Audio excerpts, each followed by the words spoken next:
গাজা ইস্যুতে ইসরায়েল যখন কূটনৈতিকভাবে একঘরে, তখনই রেকর্ড পরিমাণে অস্ত্র রপ্তানি করে প্রভাব বাড়াচ্ছে তেল আবিব। সেই তালিকায় এবার সামনে এলো আরব আমিরাতের সাথে গোপনে মেগা অস্ত্র চুক্তির বিষয়টি। অস্ত্রের বাজারে আমেরিকার নির্ভরতা কাটিয়ে নিজেদের আলাদা বলয় তৈরি করতে মরিয়া নেতানিয়াহু।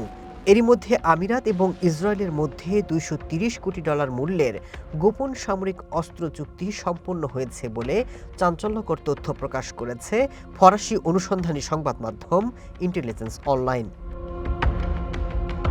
চুক্তির আওতায় আমিরাত ক্রয় করছে এলবিটের উন্নত জে মিউজিক বিমান প্রতিরক্ষা ব্যবস্থা। লেজার প্রযুক্তি ব্যবহার করে এই সিস্টেম আকাশে থাকা বিমানের দিকে ছোড়া ক্ষেপণাস্ত্রের সেন্সর অকার্যকর করতে সক্ষম। যৌথ প্রকল্প হিসেবে এই চুক্তি আমিরাতেই তৈরি হবে। এরই মধ্যে ইসরায়েল সরকারও সেই অনুমোদন দিয়েছে। 2020 সালে আব্রাহাম চুক্তির মাধ্যমে সম্পর্ক স্বাভাবিক করার পর থেকেই আমিরাতে সক্রিয় ইসরায়েলি প্রতিরক্ষা কোম্পানিগুলো, এমনকি ইসরায়েলি অ্যান্টি ড্রোন প্রযুক্তি কোম্পানিতেও বিনিয়োগ করছে আমিরাত।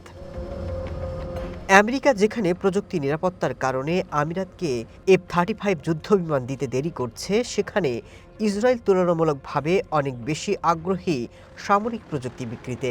আঞ্চলিক জোট গড়তেই তেল আবিব এই কৌশলী পদক্ষেপ নিয়েছে। অনেকে বলছেন, ইসরায়েলের অস্ত্রে যেখানে ফিলিস্তিনে অসংখ্য মুসলমানের প্রাণ ঝরছে, সেই দেশের সাথে আমিরাতের এমন গোপন চুক্তি মুসলিম ঐক্যে বড় ধরনের নেতিবাচক প্রভাব ফেলতে পারে।